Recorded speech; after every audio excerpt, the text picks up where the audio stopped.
Pues un tema muy interesante, interesantísimo, sobre todo cuando uno estudia religiones comparadas.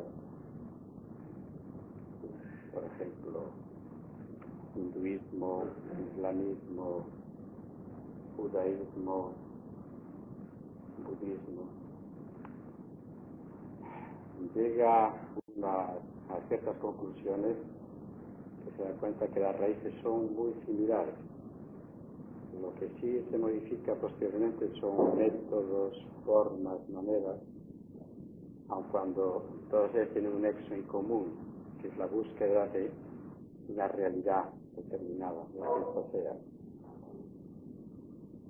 Pero evidentemente aquí abundaríamos en esa búsqueda de acuerdo con el monoteísmo, la creencia en un Dios, que es la causa de la creación, o un monismo, por ejemplo, en el que está fundamentado la filosofía Advaita o no dual de Sankaracharya, o hay filosofía dualista.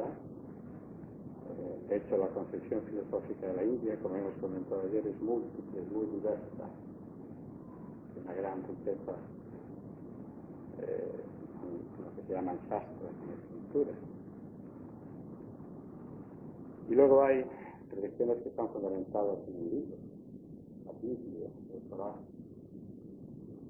Y luego hay estas religiones que realmente tienen una jerarquía detrás que les apoya. No es así dentro del hinduismo, ni tan siquiera dentro del budismo, a pesar de que hay textos escritos en Pali.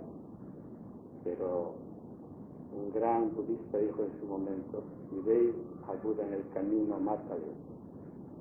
Viene a significar ni más ni menos: no hagas caso de nada lo que te digan, tú tienes que seguir tu propio camino. Y en esa búsqueda tan diversa que se produce fundamentalmente en la India, hay que entender que el budismo es hindú, el jainismo es hindú, por ejemplo. Hindú en el sentido de que proviene de la India. Pues estas filosofías indican tantos caminos, tantas posibilidades como seres humanos hay. Y no la misma medida, no el mismo razonamiento, no la misma filosofía es válida para todo el mundo, y todo el mundo tiene que seguir lo mismo. Y hay que las vías son tantísimas y tan múltiples. Cuando Siddhananda decía: las vacas son de muchos colores, pero la leche es blanca. O las rosas son de muchos colores, pero la fragancia es muy similar en todos ellos. Muchas son las vías y los caminos. En cuanto al budismo, ahora Javier nos llevará un poquito a través de su inicio y cómo ha evolucionado a lo largo del tiempo, desde el inicio de la India, cómo sale de la India, se va moviendo hacia el sudeste asiático, hacia Sri Lanka, hacia Birmania, hacia Tailandia, hacia China, luego hacia Japón, y hacia el siglo VI, VII entra el Tíbet, donde el budismo tibetano tiene sus características personales, individuales. Y todas estas cosas. Yo recuerdo cuando no hace mucho estuve en Bihar, que ese país es que estaba más cerca de la India, y donde Buda alcanzó la iluminación. Yo seguí la ruta budista, donde Buda estuvo en Nalanda, la primera universidad budista, y donde Buda dio el primer sermón, que fue en Sarnath, no lejos de Benares, la ciudad más sagrada de la India. Y esto me viene a la mente que me acaba de llamar Picas, desconocido de Benares, que mañana vamos a tener la inmensa fortuna. No podéis imaginar hasta qué punto. Que 3 grandes músicos de la India nos van a dar un concierto. Guitarra, cantú, que tiene 100 cuerdas, y la tabla, y algo más. Bien, pues, un poquito los fundamentos del budismo. Javier nos lleva, nos indica, y luego haremos estas preguntas que sean pertinentes. Bueno, el título de la charla ya visteis que es una aproximación al budismo. Yo sé que muchos de vosotros conocéis, ¿no? Conocéis habéis hablado algunos, que practicáis Zen, otros Vipassana, bueno, muchos de vosotros lo que voy a contar, pues ya lo conocéis, va a ser simplemente una aproximación. Conocéis posiblemente todos esa parábola budista de la flecha envenenada, ¿no? Un hombre que... Sí. Estoy hablando muy bajo. Sí, vale. Bien. Pues esa parábola de un hombre, ¿no?, que le dispara una flecha, entonces cuando lo van a atender le van a quitar la flecha y dice, espera, pero ¿quién me disparó esa flecha? ¿Y de dónde vino? ¿Y por qué la disparó? O sea, empieza a hacer preguntas, ¿no? Y total, pues con la flecha clavada, pues, se muere, ¿no? Entonces, esa visión sería la del filósofo, la del teólogo, ¿no? La de hacer preguntas sobre esa realidad, ¿no? Pero el budista, ¿qué es lo que haría? Sencillamente se arrancaría la flecha, ¿no? Entonces esa es una cosa que tenemos que tener en cuenta, que toda la finalidad del budismo, igual que todas las religiones orientales y las filosofías, también las filosofías occidentales en sus inicios, era una finalidad salvífica, ¿no? La condición del hombre es una condición, pues, de un ser un poco desamparado en el mundo, ¿no? Que no sabe cuál es su situación, que pues aparece, estás aquí unos años, desaparece, pues es tratar de dar explicación a esto para liberarse del sufrimiento, ¿no? Bien, lo primero, la palabra Buda no es un nombre propio, ¿no? Buda es un título honorífico. La palabra Buda viene de una raíz sánscrita, Bud, que significa conocer o despertar. En Occidente funcionamos muchas veces con la traducción de Buda, el iluminado, ¿no? El iluminado, me gusta más esa traducción de el que ha despertado, ¿no? El que ha visto la realidad tal cual es, ¿no? El iluminado tiene un poco connotaciones, ¿no?, de viaje, de flipe, ¿no? Y si algo no es el budismo, es precisamente un flipe, ¿no? Es todo lo contrario, ¿no? Estar más en el mundo con los ojos bien abiertos y bien despiertos, ¿no? Y el personaje histórico, pues está, como todos los personajes fundadores de una religión, pues envueltos en la leyenda. Incluso la fecha de nacimiento ahora está cambiando, ¿no? Los últimos estudios, pues mueven la fecha, un poco más cerca o más lejos, ¿vale? Y lo importante es que Buda vivió entre el siglo V y el siglo VI a.C., en una zona del norte de la India, pues lo que es el norte de la India, frontera con Nepal, ¿vale? Esa zona, ¿vale? Lo que sabemos, esa vida que, como decía, está envuelta en leyendas, ¿no? Él nació en la arboleda de Lumbini, su madre era la reina Maya, ya cuentan cuentos de antes del nacimiento del Buda, pues, que había signos muy auspiciosos, ¿no?, de que iba a llegar un gran ser al mundo y todo eso, ¿no? Y su padre era el rey de un pueblo que se llamaban los Sakyas. Por eso a Buda se le llama a veces Sakya Muni, el sabio, el Muni del clan del pueblo de los Sakyas, ¿no? Su nombre propio era Siddhartha, ¿eh? Siddhartha, conocéis esa novela de Hermann Hesse, ¿no? Siddhartha. Ese era el nombre propio del Buda. Siddhartha lo que quiere decir es el que ha alcanzado su meta, ¿no? Lo que quiere decir ese nombre. Y su apellido sería Gautama, ¿no? Depende, a veces veis Gautama, Gotama, ¿no? Según estemos citando en Pali o en sánscrito, ¿no? Que son dos lenguas antiguas en las que están las escrituras budistas, ¿no? A veces, por ejemplo, veis escrito sutra o a veces sutra, ¿no? A veces nirvana, a veces nirvana, ¿no? Depende, estamos, ¿no?, citando en Pali o en sánscrito.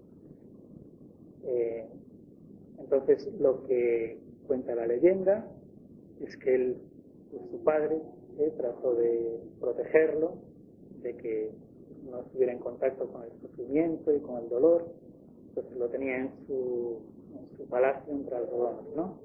Y pues, un día que salió, pues conocéis la historia, ¿no? Conoció, pues, un día vio a un anciano, otro día vio a un enfermo, otro día vio un cadáver que lo llevaban para quemarlo.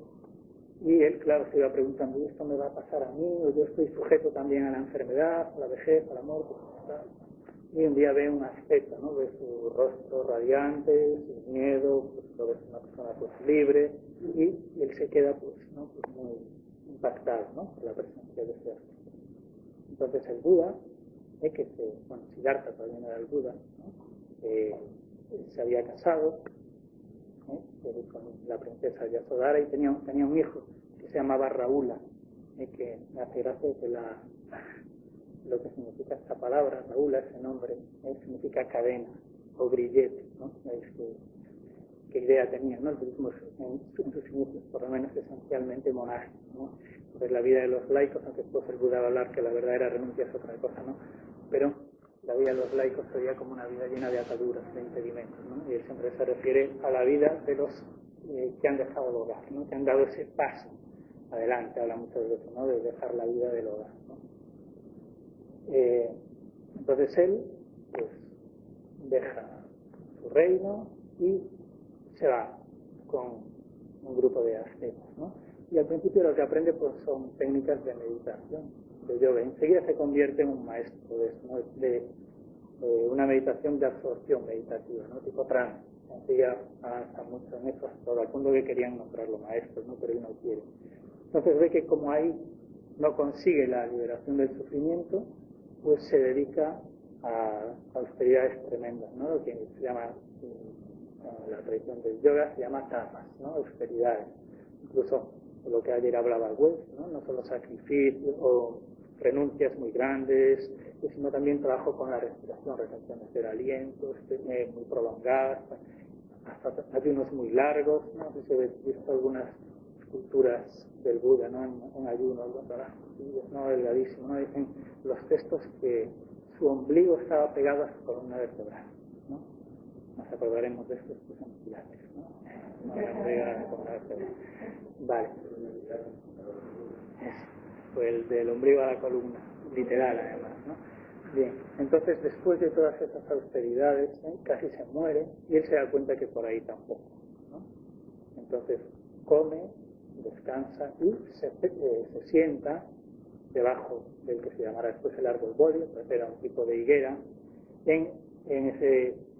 donde dijo Man, ¿no? Gaya, ¿no? Una ciudad que se llama Gaya, se llama después Bodh Gaya, ¿no? Ahí entonces el Buda está ahí en meditación y él dice que no se levantará de ahí, ¿no? Hasta que despierte de verdad, hasta que pues trascienda el sufrimiento, ¿no? Entonces está ahí en meditación y dice, pues, cuando ve el lucero del alba, pues tiene ese gran despertar y todavía se queda pues, 49 días ahí en meditación, por el que experimenta todas sus vidas pasadas, de cómo todos los seres vienen y se van de este mundo y la retribución de cada uno según el karma, y sobre todo, eso es lo principal, comprende las raíces del sufrimiento y el modo de trascenderlo, ¿no? Eso va a ser lo que son las 4 nobles verdades, ¿no? Que vamos a explicar después. Y el Buda al principio, pues, él no piensa enseñar, no quiere convertirse, no es una cosa muy curiosa del budismo, ¿no? Pertenecer a otra tradición, pues, tradición cristiana, judeocristiana, pues con profetas, con la figura de Jesucristo, o pues también conocemos más el Islam, Mahoma, tenemos un poco esos esquemas, ¿no? El Buda nunca dijo ni que fuera un dios, ni que fuera un ser superior, ni que traía ningún mensaje de nadie para liberar al mundo, no se atribuía ningunos poderes especiales, no era, ¿no? Entonces él al principio incluso piensa en no enseñar, incluso dice que no habrá nadie quien le entienda, ¿no? Comprenda. Y el propio Brahma, el dios de la tradición hindú, le pide que por compasión que enseñe el Dharma. Vale, esta palabra Dharma es fundamental. En los budistas, como siempre, cuando nosotros hablamos de otras culturas y otras religiones, hablamos desde nuestra precomprensión de ellas, ¿no? El budista no se llama a sí mismo budista, ¿no? Ellos no hablan de budismo, sino que hablan de el Dharma del Buda, el Buda Dharma, ¿no? Buda, quién debe ver Buda. En la palabra Dharma, una palabra que también está en el hinduismo, es un concepto central en el budismo. Significa pues ley o norma, o también significa pues las cosas tal y como son. Vale, eso. Y entonces el Buda es lo que va a predicar. Y después de ese despertar, pues se dirige a Sarnath, donde decía Madana, ¿no?, cerca de Benares, y él pone lo que se llama, pone en marcha la rueda del Dharma, ¿no? Pone en marcha la rueda del Dharma, empieza a predicar, y a los primeros que les predica son a 5 ascetas que habían sido sus compañeros, ¿no?, que él los había abandonado porque veía que por ahí, con esas austeridades, que no iban a ningún sitio. Iba allí, en ese lugar que se llama el Parque de los Ciervos, en Sarnath, cerca de Benares, empieza su predicación. Y hasta los 80, 81 años en que muere, pues va a ir predicando por toda aquella zona, llevando una vida de asceta errante, funda varias comunidades monásticas y pues a los 80 años muere. Dice la tradición que después de recibir alimentos que están en mal estado, ¿no?, que era la carne de cerdo con setas, ¿no?, que se le ofrecen, y el Buda por no rechazarlo pues lo come. Él ya sabía que se iba a morir y se pone enfermo y después en poco tiempo se muere, ¿no? Es esencial eso que decíamos, que él no pretende ser un profeta y no pretende tener ningún mensaje de ningún dios, y simplemente dice que es un hombre que ha practicado y que ha despertado, y entonces el budismo está lleno de consejos. Pues esto no lo hagas porque te lo diga el Buda, tú pruébalo y practícalo, y si ves que eso te ayuda, pues sigue practicándolo, ¿no? Y eso simplemente no se pide una fe ciega, o no sé, en el cristianismo siempre se considera la fe como un don de Dios, ¿no? Aquí no hay una confianza en la doctrina, en las verdades, en el despertar del Buda, pero para tu propia práctica, y desde ahí tú irás viendo las cosas, ¿no? Y en el budismo, algunos autores, sobre todo hindúes, de la tradición hinduista, pues consideran al Buda un heterodoxo dentro del hinduismo, ¿no? El Buda vive en una época de gran efervescencia espiritual, ¿no? Es contemporáneo del Persa Zoroastro, de Lao Tse, de Mahavira, el fundador del jainismo, en Occidente de Pitágoras, que es esa parte matemático, pues tenía una especie también de secta espiritual con muchos conocimientos esotéricos, de Heráclito, aquel que decía, ¿no?, que no te puedes bañar 2 veces en el mismo río, ¿no?, que la realidad es movimiento, es devenir, es flujo, es cambio, ¿no? El Buda vive en esa época. Fue un filósofo del siglo XX, un existencialista alemán que se llamaba Karl Jaspers. Habla de periodos axiales de la filosofía. Son periodos especialmente fuertes en los que se mueven muchas cosas, ¿no?, y se ponen los cimientos para cosas que después van a durar mucho tiempo, ¿no? Pues en esa época hay como un renacer espiritual. Pues muchos autores, sobre todo si son hinduistas, ven al Buda pues como un heterodoxo dentro del hinduismo, ¿no? Es verdad que el Buda está en esa cultura hindú y utiliza muchos vocabularios. Pues él habla de Brahma, habla de la renuncia, habla del sacrificio, utiliza mucho lenguaje, habla de Atman, mucho lenguaje del hinduismo. Pero el budismo es algo original y diferente. No lo podemos explicar solamente como un heterodoxo dentro del hinduismo, ¿no? Él, aunque por ejemplo habla de Brahma, el budismo no va a aceptar pues ningún dios como un ser supremo al que debamos unirnos, ¿no? Él habla que hay dioses, por supuesto, ¿no? Y alguna vez dice, yo nunca los he molestado, dice él, ¿no? Nunca los he molestado a los dioses. Él habla de dioses, pero los dioses son criaturas que sí están por encima de los hombres, debido a su buen karma, sus buenas acciones, están ahí, en un estado de bienaventuranza, pero un estado de bienaventuranza que es pasajero, ese buen karma también se va a agotar y van a seguir reencarnándose. No son superiores a un Buda, que es una persona completamente despierta, completamente liberada del ciclo de reencarnaciones, ¿no? Entonces Buda utiliza todo este lenguaje del hinduismo. O por ejemplo, cuando cuando habla de lo que decía antes, de la renuncia. En el hinduismo hay dos elementos importantes en esa época, era un hinduismo primitivo también.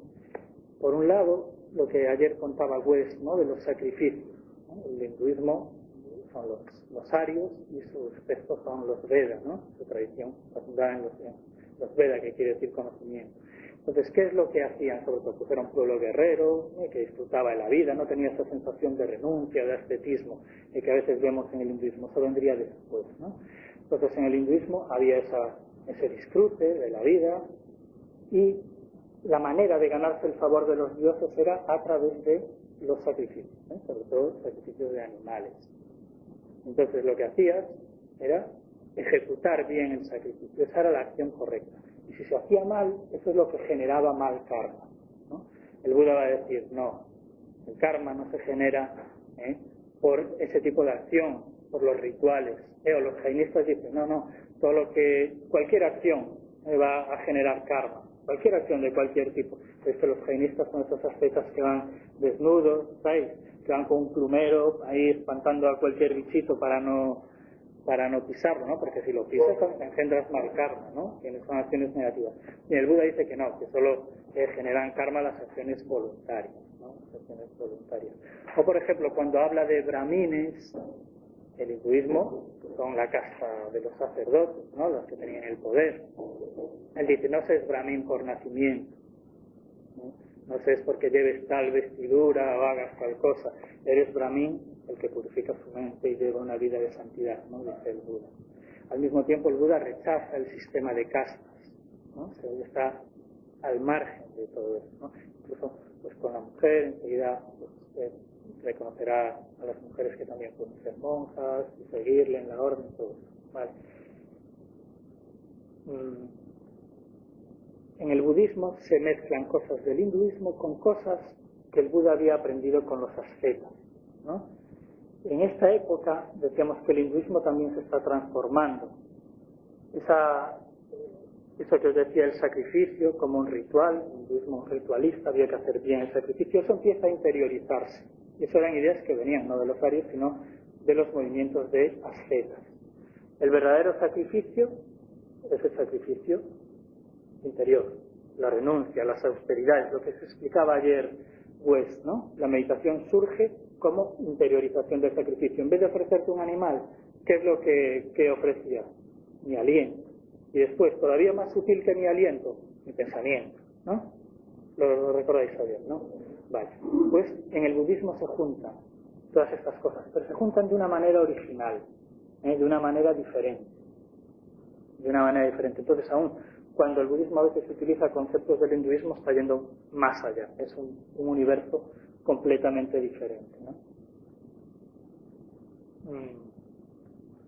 La base de la doctrina budista son las 4 nobles verdades, ¿no? Vamos a explicarlas un poquito. Bueno, primero vamos a hablar un poquito de cómo se extiende. Después, a la muerte del Buda, pues hay diferentes concilios, como todo, ¿no? En una época en que las comunicaciones no eran buenas, pues había un grupo de seguidores allá en un sitio, un monasterio, otros que estaban en otro sitio, otros en otro, y cada uno, pues poquito a poco, mientras está el maestro en vida, pues todos van siguiendo más o menos lo mismo. Después todo esto va cambiando, ¿no? Y todos, es lo principal, todo va cambiando, pero todos son los auténticos discípulos, ¿no?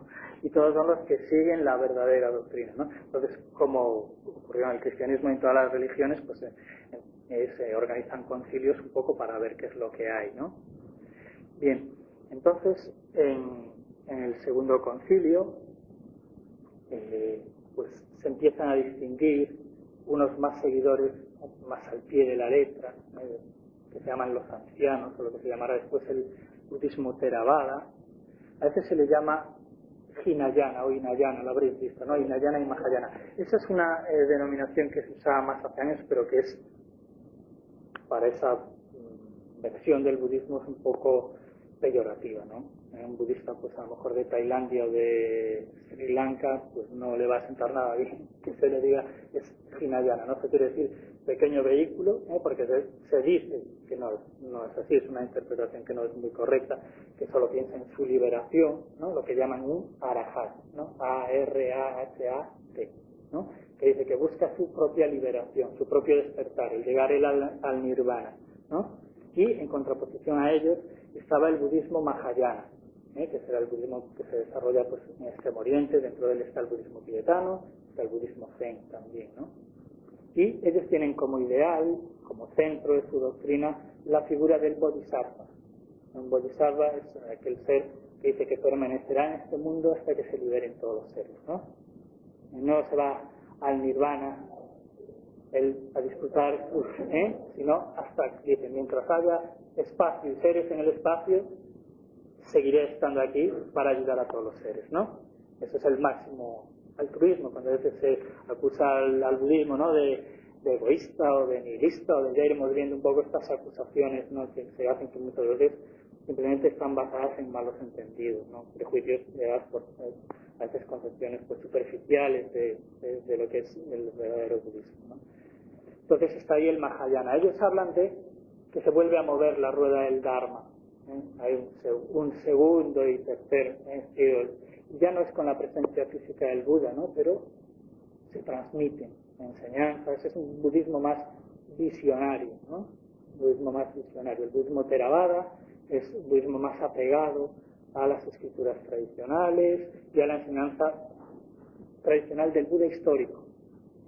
Después, dentro del Mahayana, eso tenemos el budismo Zen y tenemos el budismo del Tíbet, que es un caso ya especial. El budismo llega al Tíbet en el siglo VIII de nuestra era, con Padmasambhava, en general son maestros hindúes que van allí a predicar el Dharma, y el budismo allí se mezcla con una tradición antigua, con muchos elementos del chamanismo, que se llama Bon. Vale, y es un budismo muy especial, ya veis, con muchas deidades, pero en el fondo todas las ramas del budismo se centran en eso, en eliminar el sufrimiento, y la manera de eliminarlo va a ser el cultivo de nuestra propia mente. Vale. Entonces, según eso, pues el budismo hoy como religión pues sería, pues, número de fieles, pues sería seguramente la cuarta religión del mundo, ¿no? Pues alrededor de 500 millones de fieles. En Occidente, y en concreto en España, se habla mucho si el budismo es una filosofía o una religión, ¿no? Lo habréis oído muchas veces eso, ¿no? Y en parte en Occidente nos atrae mucho. Decimos, no, el budismo, a mí la religión no quiero saber nada de ella, pues que el budismo es una filosofía. No, el budismo realmente es una religión, ¿no? Y si uno va a un país budista no le queda ninguna duda, o ve pues, a los lamas tibetanos y su relación con sus fieles, pues es una religión. Lo que pasa no es una religión en el sentido que nosotros tenemos de religión, es una religión revelada, con un profeta, con un libro, con unos dogmas, con un Dios que hace y deshace. En ese sentido, claro que no es una religión, por supuesto que no. Vale, entonces, en Occidente circula, ahora ya no tanto, pero circulaba mucho esa historia. El budismo es una religión, es una filosofía, no. Vale, es una religión, lo que pasa no con el esquema que nosotros tenemos de una religión, ¿no? Después hablaremos otra vez un poco sobre, relacionando un poquito el budismo, los temas principales del budismo y el cristianismo, y ver un poquito las diferencias. Entonces, la enseñanza del Buda, las 4 nobles verdades, ¿no? La primera verdad, pues la verdad del sufrimiento. El Buda utiliza la palabra dukkha, que significa, se traduce a veces por dolor, sufrimiento, pues que todo es, él dice que todo es sufrimiento, todo es insatisfactorio. Eso no quiere decir que la realidad sea mala o que el mundo no tenga valor, ¿no? El Buda a lo que se refiere es a nuestra experiencia de la vida, nuestra experiencia del mundo. ¿Cómo es nuestra experiencia de la vida? Pues, en general insatisfactoria, dolorosa, ¿no? No, y más en lo que decía, pues, eso nosotros lo decimos hoy, ya podemos decirlo hoy, pues imaginaos en aquella época, ¿no? Con una esperanza de vida, ¿no?, muy pequeña, pues una gran, que ocurría cualquier cosa, ¿no? Vale, pues supongo que estaba como era más evidente, ¿no?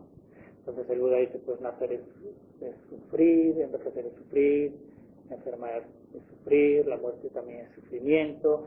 Desde incluso en los componentes del ser humano, el budismo hace unos análisis muy minuciosos. Pues el ser humano está formado pues, por una forma material, más las sensaciones, las percepciones, la conciencia. Y dice, en todos esos elementos también hay sufrimiento. ¿Y por qué hay sufrimiento? ¿Cuál es la causa del sufrimiento? Y esa es la segunda noble verdad. El Buda siempre habla de sí mismo como de un médico, ¿no? Y dice, yo lo que hago es como un médico. Hay una enfermedad, hago un buen diagnóstico y después digo que tiene cura y aplico la medicina, ¿no? Vale, entonces, ¿cuál es la causa de esa enfermedad, de ese sufrimiento?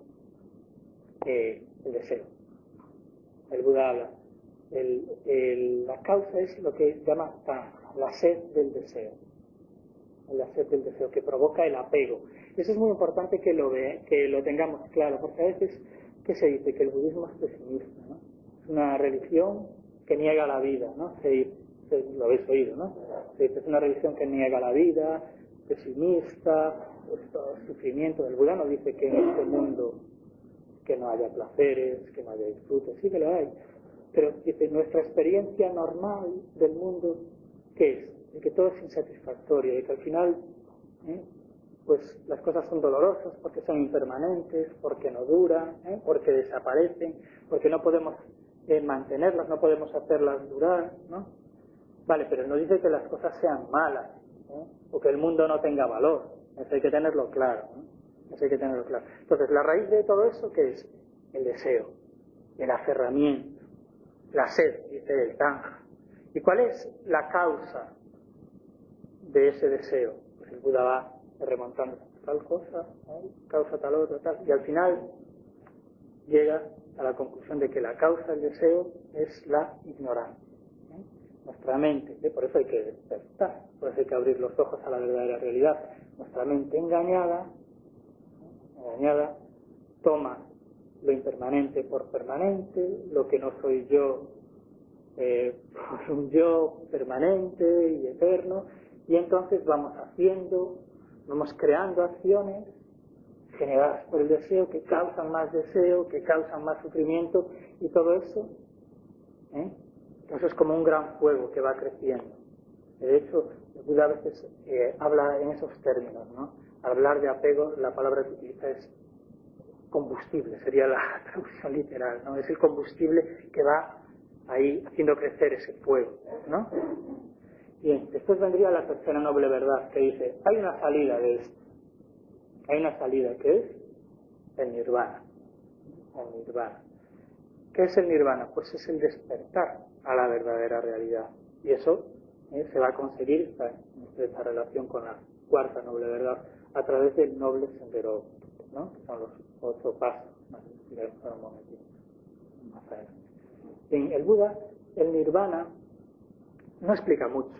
Dice, no es pues diferentes escuelas y diferentes filósofos y pensadores y estudiosos del budismo pues lo interpretan de una manera como un estado de conciencia, como una realidad suprema, como una experiencia cumbre. Después, ¿no? El punto de llegada se explica de maneras distintas y se concibe de maneras diferentes. El Buda no habla mucho de eso. Dice, no se puede explicar, no se puede comprender, no se puede describir, y dice, y mucho menos a los que no llevan una vida, dice, una vida santa, ¿no? Los que no están purificando su mente, tratando de abrir ese ojo de la mente a estas realidades, ¿no? Es una cosa común, a mí es una cosa que me gusta, común a todas las filosofías de Oriente, ¿no? Cuando a veces algunos sabios de la India, ¿no? Ante la pregunta, ¿Dios existe? ¿No existe? No sé qué, te dicen, no estás capacitado para hablar de eso. Primero ayuna, medita, purifica tu mente y después podrás hablar de eso, ¿no? Y el Buda, pues es lo que dice, no se puede hablar del nirvana y mucho menos a una persona pues que está perdida en sus deseos, en sus pensamientos, con la mente completamente oscurecida y engañada, ¿no? Pues el budismo habla mucho de eso, de los oscurecimientos, ¿no? Y después vendría el sendero, que son una parte basada en la moralidad, por recta palabra, recta acción, recto modo de vida, otra parte que tiene que ver con la meditación, por recta atención, recta concentración, y otra parte que tiene que ver con la sabiduría, ¿no? Por la recta comprensión, ¿vale? Y todo eso, esos no son 8 pasos que se vaya dando uno detrás de otro, ¿no? El Buda lo compara con los radios de una rueda, ¿no? Están todos los radios ahí a la vez, ¿no? Y a través de esa práctica, de la moralidad, de la meditación y la sabiduría, pues se va purificando la mente hasta llegar a ese despertar completo. Y en ese despertar completo del nirvana, pues se produce la extinción de ese fuego, ¿eh? Y la liberación de ese ciclo de reencarnaciones, ¿eh? De ese ciclo de reencarnaciones, de volver una y otra vez a este mundo, lo que se llama el samsara. Se produce la extinción. El Buda le hacía muchas preguntas. ¿Qué le pasa a una persona que consigue el nirvana después de la muerte? ¿O qué pasa entonces? ¿El mundo es eterno o no es eterno? ¿Es finito? ¿Es infinito? ¿Hay un Dios? El Buda esas cuestiones, él las considera cuestiones improcedentes. ¿Por qué? Porque no ayudan nada a lo fundamental. Él dice, yo solo enseño que hay sufrimiento y la liberación del sufrimiento. Y entonces todas esas cuestiones no quiere entrar en ellas porque te despistan de eso, ¿no? El Buda lo que hace es ponernos a cada uno en la responsabilidad en nuestras manos, ¿no? Hay mucha diferencia entre nuestra concepción del universo al criarnos en una religión teísta, en la que hay un Dios creador que gobierna el mundo, ¿no? El problema del mal o del sufrimiento es completamente diferente, ¿no? Es central en todas las religiones, pero en el budismo es peculiar, ¿no? En las religiones teístas, ¿qué es lo que ocurre? El mundo está creado por Dios, pero ¿qué es lo que pasa entonces? El mal se convierte en algo muy problemático, ¿no? Si Dios es bueno y crea un mundo que es bueno, porque hay mal, porque hay sufrimiento, porque hay dolor, ¿no? Es la pregunta que siempre se hace. ¿Qué nos dice la religión? En nuestro caso el cristianismo, ¿qué nos dice? Dios no crea el mal, Dios simplemente lo permite, ¿no? El mal, dice la escolástica cristiana, es ausencia de bien, y Dios lo permite muchas veces con miras a un bien mayor. El mal es un misterio con el que tenemos que convivir, y en el más allá, por la gracia de Dios, comprenderemos el significado oculto de todo esto. El budismo se mueve en unos parámetros completamente diferentes, ¿eh? No hay un Dios creador, no hay un Dios que sea responsable de nada del mundo. El problema del mal, del sufrimiento, es un problema puramente natural, que se soluciona, que se explica en ese contexto de las 4 nobles verdades, ¿no? Y ahí es donde hay que abordarlo. El Buda, ¿cómo lo aborda? Pues a través del cultivo de la mente, ¿no? Dice el Buda, evita el mal, haz el bien, purifica tu mente. Esa es la enseñanza de Buda, dice un verso, ¿no? Evita el mal, haz el bien, cultiva tu mente, medita, purifícala. Esa es la enseñanza del Buda. Entonces, no tiene nada que ver el problema del mal. Entonces, ¿el Buda habla de dioses? Sí habla de dioses, ¿no? Sí habla de dioses. Y él lo dice más de una vez. Pero no son dioses creadores, no son dioses responsables del universo. Ellos no crean, no tienen nada que ver con lo que ocurre. Son seres que están ahí porque, como os decía antes, han realizado buenas acciones, tienen buen karma y lo están disfrutando momentáneamente, porque también se les agota. No están liberados como un Buda. Pero no son responsables ni del mal ni del ser humano. Por eso el budismo pues es una religión peculiar, porque no se le reza a un Dios que puede intervenir en los asuntos humanos, que puede cambiar el curso de la historia, que puede cambiar cosas, ¿no? Lo que dicen, el Buda simplemente te señala el camino, pero tú tienes que recorrerlo. Uno tiene que purificar su propia mente.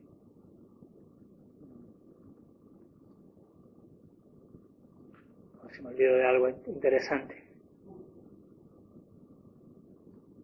Y después, en esas cuestiones, el Buda guardó silencio, ¿no? ¿Qué pasa después de la muerte? ¿Qué pasa? El Buda ahí no habla, él no dice nada, para que uno no se despiste en elucubraciones y se centre en la práctica y en la consecución del despertar, ¿no? Es cuando el Buda está a punto de morir, dice, todo lo compuesto tiende otra vez a disolverse. Y les dice a sus discípulos que cada uno sea su propia lámpara, ¿no? Y les dice, practicad con ganas, practicad diligentemente para alcanzar la liberación. Pues Yo creo que nada más. Ya es bastante.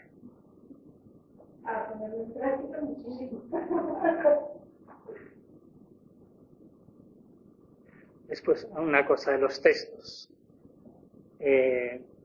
Como decíamos antes, hay diferentes corrientes del budismo y diferentes lenguas en las que hay escrituras budistas, ¿no? Hay textos en canon chino, en Pali, que es el budismo de Ceilán, en sánscrito. El budismo, aunque nace en la India, lo que os comentaba antes, Madhana tiene su origen en la India, pero en la India, curiosamente, prácticamente ha desaparecido, ¿no? Sobre todo con las invasiones musulmanas, ¿no? Prácticamente no hay budismo en la India. Sin embargo, pues todo el sudeste asiático, ¿no? Budismo Theravada, países como Tailandia, como Birmania, como Ceilán, después en China, en Japón, Corea, vale, todo el extremo, digamos nosotros, extremo oriente, ¿no? Las escrituras, pues en uno de los concilios, pues organizaron un poquito las escrituras. Es lo que se llama el Tripitaka. Las tres cestas, cogieron escrituras que estaban en hojas de palmera y, según los temas, los agruparon en tres cestas, ¿no? Una que eran los sermones del Buda, lo que se llama sutras en sánscrito o suttas en pali. Entonces hay diferentes tipos de sermones, más largos, más cortos, sermones intermedios, bueno, hay diferentes, ¿no? Diferentes colecciones de sermones. Después, esa sería la cesta de los sutras, el Sutra Pitaka. Después, el Vinaya Pitaka, que son los escritos que tienen que ver con la disciplina monástica. Claro, lo que os comentaba antes, el budismo en sus orígenes es monástico, es esencialmente monástico, aunque ahora, en el siglo XX, pues se desarrolla mucho entre laicos, ¿no? Y después la relación allí entre laicos y monjes es peculiar, ¿no? Vale. Incluso hay países o tradiciones budistas en que casi todo el mundo pasa una temporada en el monasterio, ¿no? Menos como aquí, que te vas a un monasterio y te vas para toda la vida o no vas nunca, ¿no? Ahí, pues, los jóvenes, o muchas personas, pues pueden entrar y salir de un monasterio siendo monjes plenamente, aunque estés de visita, ¿no? Eres monje, pero puedes volver a la vida laica. Vale, eso sería el Vinaya Pitaka, una organización del monasterio, la disciplina. Y después está el Abhidharma o Abhidhamma en Pali, Abhidhamma Pitaka, que son escrituras más filosóficas, psicológicas, más especulativas, más teóricas. Y esas son las escrituras principales. El texto budista así más de uso por la gente normal y corriente, pues sería el Dhammapada, que son colecciones de versos del Buda, muy bonito. Si no lo conocéis, os lo recomiendo mucho porque es un libro precioso para leer. Eso sí, si lo cogéis, mirad que sea una traducción que por lo menos, no hace falta ser un gran entendido, pero a veces leyéndola que os suene bien, ¿no? Porque a veces hay traducciones que estropean mucho, como en todo, ¿no? Entonces, y es un libro delicioso para leer, precioso, lleno de sabiduría, ¿no? El Dhammapada. Nada más.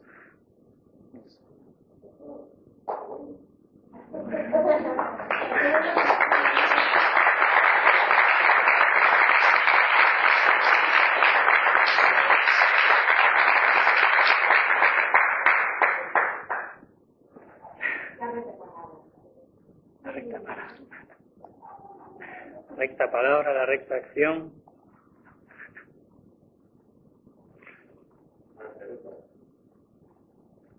Bueno, yo estoy con mucha posición, muy clara, y la otra.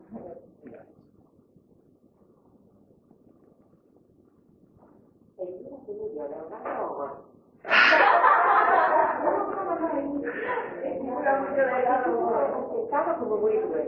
Depende en qué tradiciones. Depende en qué tradiciones. Al principio, la imagen del Buda no se representaba.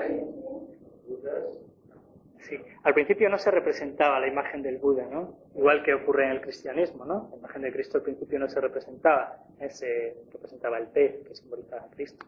No, pues el Buda tampoco.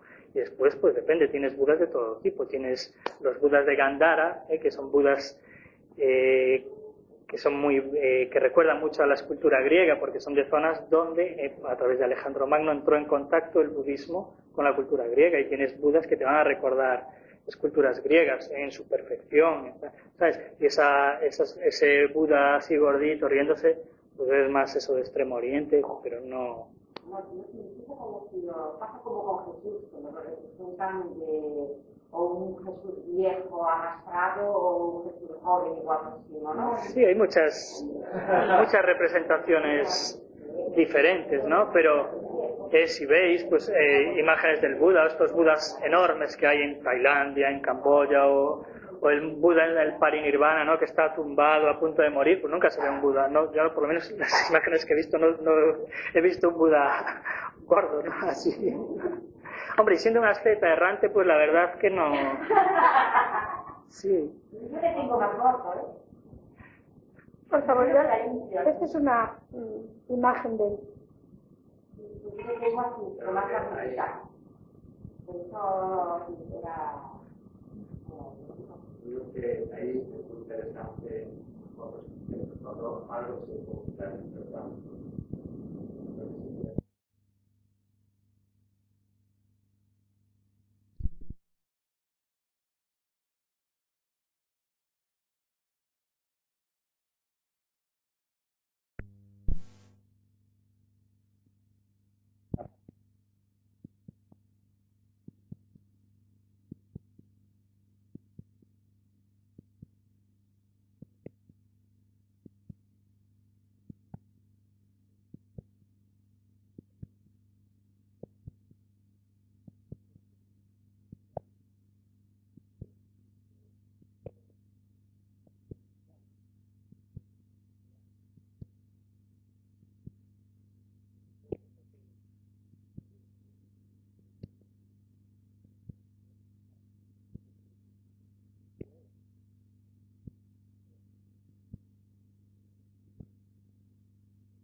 Entonces, ya eso no se va a poder hacer.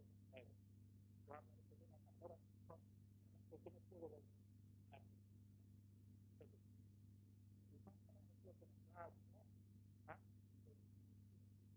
Es para salir, pues a través de viajar, a través de la meditación, no solo la meditación, haberlo comandado, en el caso que sea la meditación, ya se puede llegar, pero recuerda que hay que estudiar, hay que uno, dos, pero también tiene que hacer. El meditar, se estudia, es como instalar una zona de estudiar, meditar, como instalar. Hace falta la gente para terminar.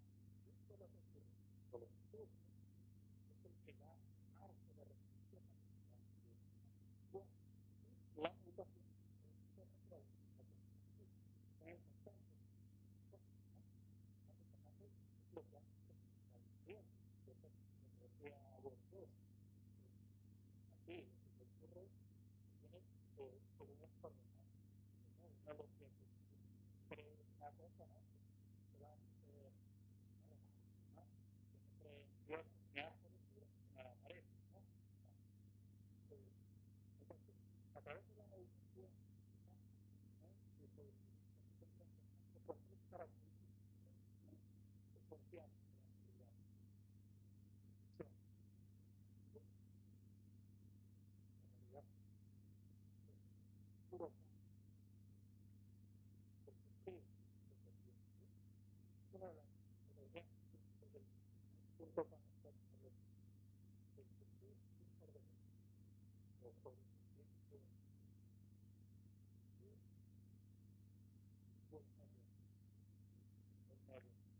Vale, eso es lo que dice.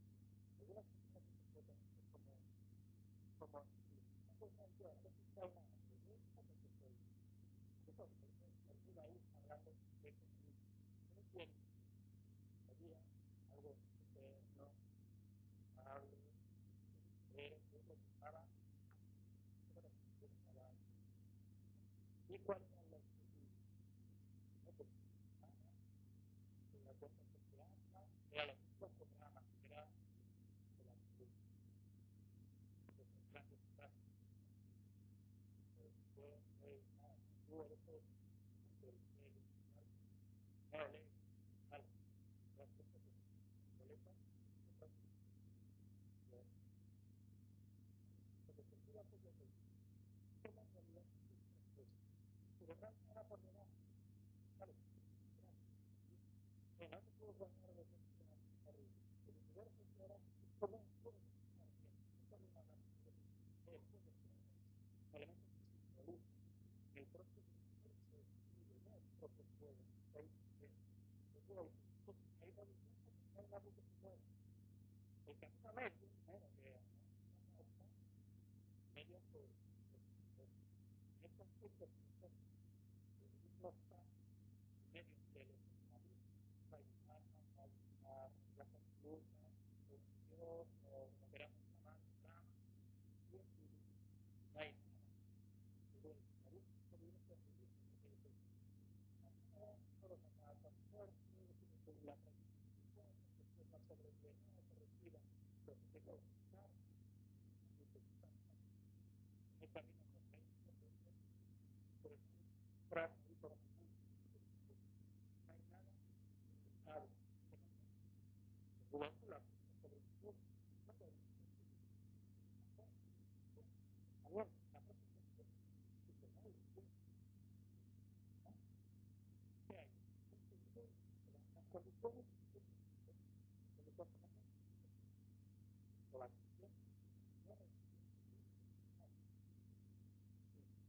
entonces, esa es la manera a través de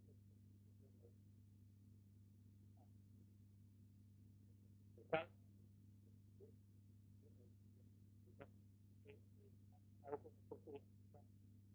que es velocidad, de meditación vipassana, que estudió, que estuvo aquí, que bueno, teoría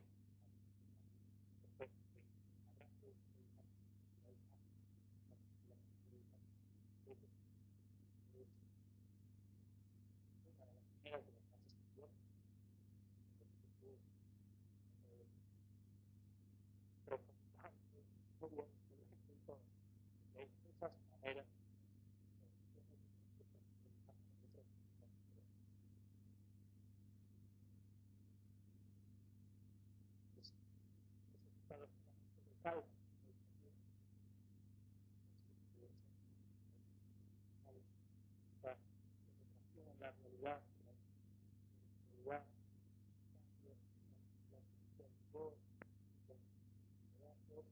por ahí en la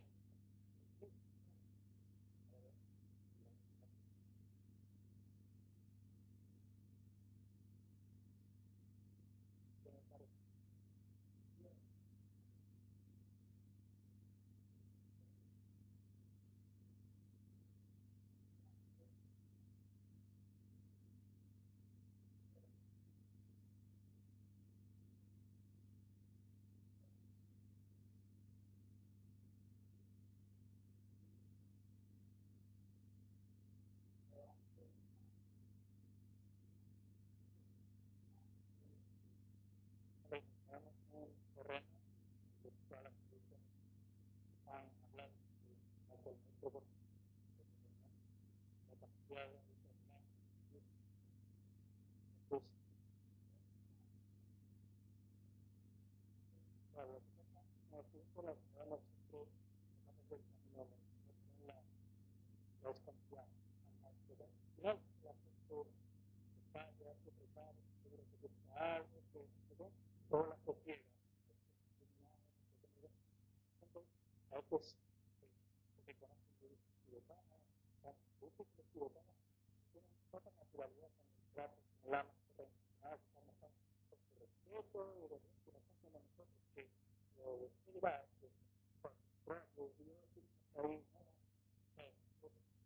bueno, la tradición no se hace bien, pero gente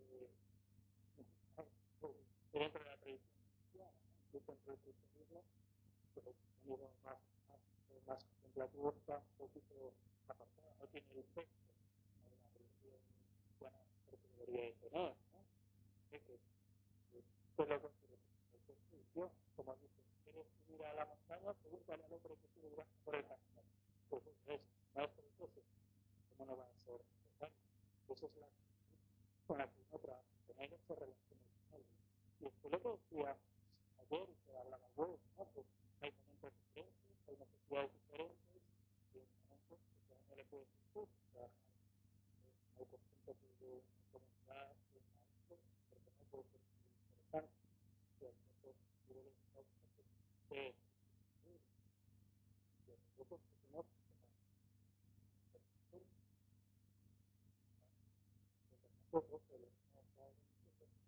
una elaboración ciega y una dependencia del cerrar los ojos a todo, hay que ser cualquier maestro, trabajador, ayudar,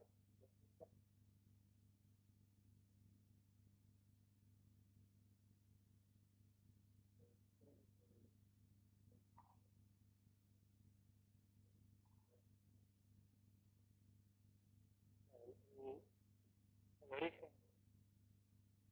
Y esa es una de las verdades de las sociedades que se olvidan en el momento de su despertar. Es la construcción de la ley del karma. Y las cosas, si se dan las cosas, a lo que una vez que entonces, el Buda dice, aplicado por ejemplo al yo, o aplicado al mundo. ¿El mundo se torna o no se torna? ¿Se torna o no se torna? Una contestación, claro, ¿qué es lo que ocurre? Estas cosas, igual que las cuatro cosas de una cosa es la construcción intelectual, digamos, o la causa real. Desaparece la causa, pero desaparece el efecto. Alcanza muy limitado. Cuando no lo vivimos bien, la cabeza lo puede entender más o menos, ¿no? Por ejemplo, el Buda dice, la causa del sufrimiento se la pega. falta del apego es la ignorancia, ¿no? Duda, ¿no? ¿Qué pasa? Entonces, si desaparece la ignorancia, desaparece el apego y desaparece la cosa es que lo veamos constantemente. Y otra cosa es que con la impermanencia, que todos sabemos que somos impermanentes, ¿no? Ya que unos años no conocido, que estamos aquí entrenar, ¿no? Y ya hemos visto la impermanencia en la naturaleza, y en seres queridos, y en las cosas que se usan y se van gastando, pero nosotros no tenemos esa visión penetrativa, esa experiencia profunda de la impermanencia que nos libera, que nos desapega, ¿no? Pues lo mismo con el feeling por lo que viene. Que las cosas no son o ahí permanentes o el mundo no tiene realidad, ¿no? Sino que surgen porque se dan unas causas, cuando esas causas desaparecen. Pero claro, eso es penetrar profundamente eso meditativamente. El Buda dice, el origen del samsara lo dice, porque sí, es interdependiente de las cosas. Eso no es bueno, es inconcebible, dice él.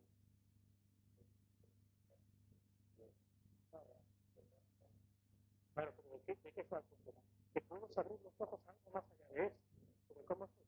No lo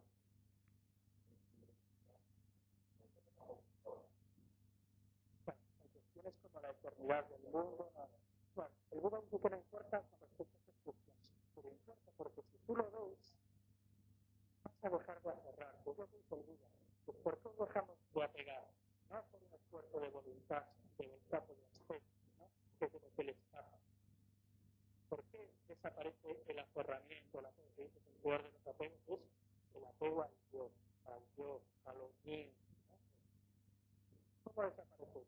Cuando tú ves que eso no tiene realidad, que no tiene consistencia. Pero claro, si no lo ves es pura voluntad. Bueno, yo trato de no aferrarme, pero en el fondo que se va a aferrar. Cuando tú tienes una visión clara, todo eso se derrumba, ¿no? Claro, tienes que tener esa gran visión meditativa, ¿no? Es lo que decimos, la insatisfactoriedad, la impermanencia, la ausencia de yo, el sentir dependiente, todo eso es lo que ve el Buda y despertar. Ve esto, lo experimenta en sí mismo y en la realidad. Nosotros podemos medianamente comprenderlo con nuestra cabeza, pero lo que con la cabeza es el primer paso, pero eso no nos transforma plenamente y erradica nuestros sentimientos. ¿No? Eso es la cosa. Eso es la eso como presupuesto como por debajo de las personas verdades. Sí, sí, por ejemplo, si nos habla sobre eso, su orden, una orden de nosotros que se llama una cosa indispensable, lo de relación. Él habla sobre el papel del libro, de ese papel no está. Y en el libro está sobre el valor de todas las cosas que porque esas visiones del libro, todas las mayanas, tienen bastante que ver con lo que dice la cosas más el universo, cómo se guarda perlas de cada una, que refleja todo, ¿no? Todo. La intelectual y otra, la visión, es por eso.